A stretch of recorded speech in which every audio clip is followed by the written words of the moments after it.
জানিয়ে দিব হাতে থাকা সর্বশেষ আপডেট বাংলা সংবাদ। প্রথমেই সংবাদ শিরোনাম। দুঃখিত আপা, এটাই শেষ, শেখ হাসিনার উদ্দেশ্যে প্রেস সচিব। এরপর জানিয়ে দিব সরকারের ছায়াতলে বসে দল গঠন করলে হতাশায় পর্যবসিত হবে। এদিকে জাতীয় নির্বাচন আগে তারপর স্থানীয় বলেছেন মির্জা ফখরুল। আরো জানিয়ে দিব সব ইতিবাচক সিদ্ধান্তে সমর্থন জানাবে জামাত, বলছে ডক্টর তাহের। সর্বশেষ জানিয়ে দিব আগে স্থানীয় সরকার নির্বাচন চায় জাতীয় নাগরিক কমিটি। এতক্ষণ শুনছিলেন সংবাদ শিরোনাম, এবারে বিস্তারিত।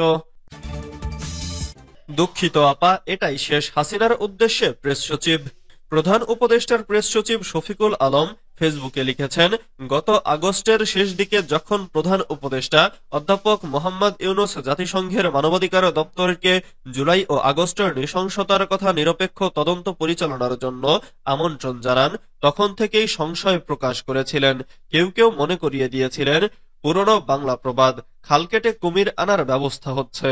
অনেকে আশঙ্কা করেছিলেন জাতিসংঘ অপ্রয়োজনীয়ভাবে বাংলাদেশের অভ্যন্তরীণ বিষয়ে হস্তক্ষেপ করবে এবং হয়তো এমন একটি আপোষকামী প্রতিবেদন দেবে, যেমনটি আফ্রিকা ও মধ্যপ্রাচ্যে দেখা দেয়। তবে অধ্যাপক ইউনূস তার সিদ্ধান্তে অটল ছিলেন। তিনি চেয়েছিলেন হত্যাকাণ্ড ও সহিংসতার বিষয়ে একটি নিরপেক্ষ তদন্ত। তার বিশ্বাস ছিল জাতিসংঘের মানবাধিকার দপ্তরই একমাত্র সংস্থা যারা এমন সত্য উদ্ঘাটন করতে পারে। অবশ্য বাংলাদেশে সবাই জানত জুলাই ও আগস্টে কি ঘটেছে, কারা হত্যার নির্দেশ দিয়েছে, পুলিশের ভূমিকা কি ছিল, নিরাপত্তা বাহিনী এবং আওয়ামী লীগ নেতৃত্ব ও কর্মীদের কি ভূমিকা ছিল। তবে আন্তর্জাতিকভাবে স্বীকৃত এবং নিরপেক্ষ সংস্থার তদন্ত প্রতিবেদন থাকাটা জরুরি ছিল। আর সেই সত্য যদি অপ্রিয় হয় তাতেও আপত্তি নেই। সরকারের ছায়াতলে বসে দল গঠন করলে হতাশায় পর্যবসিত হবে। ছাত্রদের উদ্দেশ্যে বিপ্লবী ওয়ার্কার্স পার্টির সাধারণ সম্পাদক সাইফুল হক বলেছেন, গণঅভ্যুত্থানের মধ্য দিয়ে নতুন যে প্রজন্ম গড়ে উঠেছে তারা যদি নতুন দল করতে চায় তাহলে তাদের আমরা স্বাগত জানাই। তারা যদি নতুন এজেন্ডা, নতুন স্বপ্ন, নতুন ভীষণ কর্মসূচি নিয়ে দল তৈরি করতে চান সেটা খুবই ভালো কথা, কিন্তু সরকারের ছায়াতলে বসে নতুন দল করার চেষ্টা করা হলে আপনাদের উদ্যোগ শুরুতেই হতাশায় পর্যবসিত হবে। আপনাদের যে সম্ভাবনা তাও কিন্তু বিনষ্ট হয়ে যেতে পারে। শনিবার 15 ফেব্রুয়ারি জাতীয় প্রেস ক্লাবের সামনে বিপ্লবী ওয়ার্কার্স পার্টির ঢাকা মহানগর আয়োজিত সমাবেশে তিনি এসব কথা বলেন। সাইফুল হক বলেন, এই সরকার চরিত্রের দিক থেকে একটি নিরপেক্ষ অন্তর্বর্তী সরকার। বিশেষ কোনো দল মতাদর্শ গোষ্ঠীকে মদত যোগানো এই সরকারের কাজ নয়। এই সরকার সব রাজনৈতিক দল, ছাত্র, তরুণ, জনগণের সব অংশকে তার অবস্থার মধ্যে গ্রহণ করবে। সরকারের নিরপেক্ষতা নিয়ে যদি বড় প্রশ্ন ওঠে তাহলে আগামী জাতীয় নির্বাচনও প্রশ্নবিদ্ধ হওয়ার ঝুঁকিতে থাকে। জাতীয় নির্বাচন আগে তারপর স্থানীয় বলেছেন মির্জা ফখরুল। ন্যূনতম সংস্কার শেষে দ্রুত জাতীয় নির্বাচন দেয়া হবে বলে আশাবাদ ব্যক্ত করেছেন বিএনপি মহাসচিব মির্জা ফখরুল ইসলাম আলমগীর। তিনি বলেন, আমরা খুব পরিষ্কারভাবে বলেছি জাতীয় নির্বাচন আগে তারপর স্থানীয় সরকার নির্বাচন।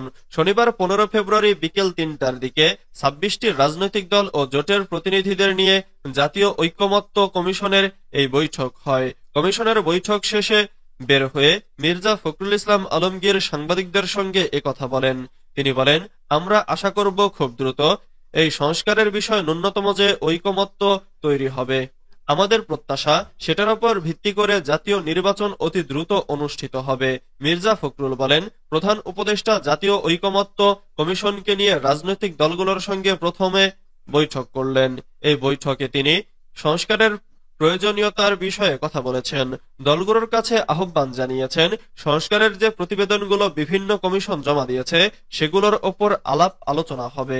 দলগুলো এ নিয়ে কমিশনগুলোর সঙ্গে কথা বলবে, একটা ঐকমত্যে পৌঁছানোর চেষ্টা করা হবে। সেটাই মূল কথা। আজ প্রাথমিক আলোচনা, বিভিন্ন রাজনৈতিক দল বিভিন্ন কথা বলছে। তিনি আরো বলেন, প্রথম বৈঠকটি ছিল মূলত পরিচিতিমূলক, যেখানে বিভিন্ন রাজনৈতিক দল তাদের নিজস্ব মতামত উপস্থাপন করেছে। তবে এখন পর্যন্ত কোনো কার্যকর গঠনমূলক আলোচনা হয়নি। সব ইতিবাচক সিদ্ধান্তে সমর্থন জানাবে জামায়াত, বলেছেন ডক্টর তাহের। অন্তর্বর্তী সরকারের সব পজিটিভ সিদ্ধান্তে জামাতে ইসলামী সমর্থন জানাবে। শনিবার 15 ফেব্রুয়ারি রাজধানীর Bailey road foreign service academy মিলনায়তনে রাজনৈতিক দলগুলোর সাথে জাতীয় ঐকমত্য কমিশনের বৈঠকে দলের এমন মনোভাব জানিয়েছেন নেতারা। বৈঠক শেষে সাংবাদিকদের একথা জানান জামাতের নায়েবে আমির ও সাবেক সংসদ সদস্য ডক্টর সৈয়দ আব্দুল্লাহ মোহাম্মদ তাহের। বৈঠক প্রসঙ্গে তিনি বলেন, আমরা বলেছি এই সংস্কার কমিশন তাদের চূড়ান্ত সিদ্ধান্তের পরে যত দ্রুত সম্ভব যাতে দেশে নির্বাচন হয়। জামাতের এই নেতা আরো বলেন, আজকে প্রধান উপদেষ্টা এবং জাতীয় ঐকমত্য কমিশনের সদস্যদের সাথে বৈঠক হয়েছে। তারা বিভিন্ন দলের সাথে আলাদাভাবে আলোচনা করবেন, সে বিষয়ে কথা হয়েছে। আমরা এই উদ্যোগকে স্বাগত জানিয়েছি।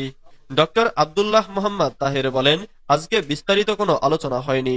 তারা আমাদেরকে বই দিবেন, সেই বই পর্যালোচনা করে জামাতে ইসলামী এ সরকারের যে টিম রয়েছে তাদের সঙ্গে আলাদা বৈঠক হবে, সেখানে আমাদের মূল সিদ্ধান্ত এবং আলোচনা জানাবো।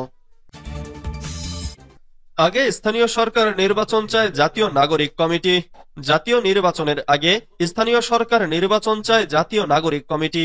শনিবার 15 ফেব্রুয়ারি ফরেন সার্ভিস একাডেমিতে জাতীয় ঐকমত্য কমিশনের প্রথম বৈঠকে এমন প্রস্তাব দেওয়া হয়েছে বলে জানান জাতীয় নাগরিক কমিটির আহ্বায়ক নাসির উদ্দিন পাটোয়ারি।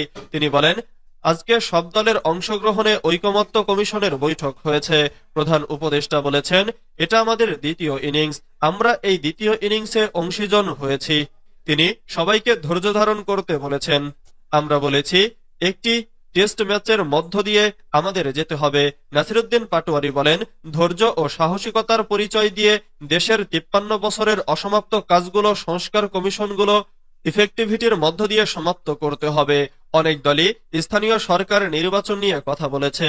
আমরা মনে করি লোকাল গভর্নমেন্ট ফাংশনাল করতে হবে।